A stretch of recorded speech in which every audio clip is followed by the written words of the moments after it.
Hi friends, ಎಲ್ರಿಗೂ ನಮಸ್ಕಾರ. Welcome to my channel. ನಾನು ಹೇಮ ಮಾತಾಡ್ತಾ ಇರೋದು. ಫ್ರೆಂಡ್ಸ್, ಎಲ್ಲರೂ ಹೇಗಿದ್ದೀರಾ? ಎಲ್ಲರೂ ಚೆನ್ನಾಗಿದ್ದೀರಾ ಅಂತ ತಿಳ್ಕೊತೀನಿ. ನಿಮ್ಮ ಆಶೀರ್ವಾದದಿಂದ ನಾನು ಚೆನ್ನಾಗಿದ್ದೀನಿ.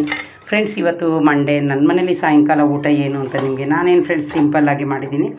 ಫ್ರೆಂಡ್ಸ್, ನಾನು ಬಂದು ಒಂದು 4 ಅವರ್ ಮಲ್ಕೊಂಡಿರ್ತೀನಿ. ನಿಮಗೆ ಗೊತ್ತೆ. ಇವಾಗ ಎದ್ದು ನೋಡಿ ಫ್ರೆಂಡ್ಸ್, ಪಾತ್ರೆ ಎಲ್ಲ ವಾಶ್ ಮಾಡಿ, ಒಂದು ಪಾತ್ರೆ ಎಲ್ಲ ವಾಶ್ ಮಾಡ್ಕೊಂಡು ಎಲ್ಲ ಕೆಲಸ ಮಾಡಿದ್ದೀನಿ. ಇವಾಗ ಫ್ರೆಂಡ್ಸ್ ನೋಡಿ, ನನ್ನ ಮನೇಲಿ ಏನೇನು ಅಡುಗೆ ಮಾಡಿದ್ದೀನಿ ಸಿಂಪಲ್ಲಾಗಿ ಅಂತ ಬನ್ನಿ ನಿಮಗೆ ತೋರಿಸ್ತೀನಿ. ಫ್ರೆಂಡ್ಸ್, ನಾನು ಇವತ್ತು ಏನು ಸಾಂಬಾರು ಅಂದರೆ ಫ್ರೆಂಡ್ಸ್, ಇದನ್ನು ನಮ್ಮೂರ ಕಡೆ ಕಾಯಿ ಬಜ್ಜಿ ಅಂತಾರೆ, ಒಬ್ಬೊಬ್ಬರು ನೀರು ಸಾರು ಅಂತಾರೆ. ಇದಕ್ಕೇನಿಲ್ಲ ಫ್ರೆಂಡ್ಸ್, ಸಿಂಪಲಾಗಿ ಈರುಳ್ಳಿ ಬೆಳ್ಳಿ ಎಲ್ಲ ಎಣ್ಣೆಲಿ ಹುರ್ಕೊಂಡು ಹುಣಸೆ ಎಣ್ಣೆಲೆಲ್ಲ ಹಾಕಿ ರುಬ್ಕೊಂಡು ನಿಮ್ಗೆ ಎಷ್ಟು ಬೇಕಷ್ಟು ನೀರು ಎತ್ಕೊಂಡು ಒಗ್ಗರಣೆಗೆ. ಇನ್ನು ಫ್ರೆಂಡ್ಸ್, ನಾನು ಬರೋಷ್ಟರಲ್ಲಿ ನನ್ನ ಮಗಳು ಕಡಲೆಕಾಳು ನೆನೆಸಿದ್ಲು. ಇನ್ನೂ ಒಂದು 3 ಹೀರೆಕಾಯಿ ಫ್ರಿಜ್ಜಲ್ಲಿ ಎಕ್ಸ್ಟ್ರಾ ಆಯಿತು, ಅದನ್ನು ಹಾಕಿ ಇವಾಗ ಕಾಳು ಮಾಡಿದ್ದೀನಿ, ರೈಸ್ ಮಾಡಿದ್ದೀನಿ. ಇನ್ನು ಫ್ರೆಂಡ್ಸ್, ಇದು ತುಪ್ಪ ನಾವೇನು ಅಡುಗೆಗೆ ಯೂಸ್ ಮಾಡೋದು, ಊಟಕ್ಕಲ್ಲ. ನಾನೊಂದು ಪ್ಯಾಕೆಟ್ ತಂದು ಎಕ್ಸ್ಟ್ರಾ ಸಾಮಾನೆಲ್ಲ ನಾನು ಇಟ್ಟಿರ್ತೀನಿ ಇದರಲ್ಲಿ ಕಬೋರ್ಡಲ್ಲಿ. ಇವಾಗ ನನ್ನ ಮಗಳು ಹೋಗಿ ನೋಡಿ ತಗೊಂಡು ಬಂದು, ಮಮ್ಮಿ ಹಾಕು ಕಟ್ ಮಾಡಿದ್ದೀನಿ. ಓಕೆ ಫ್ರೆಂಡ್ಸ್, ಬಾಯ್.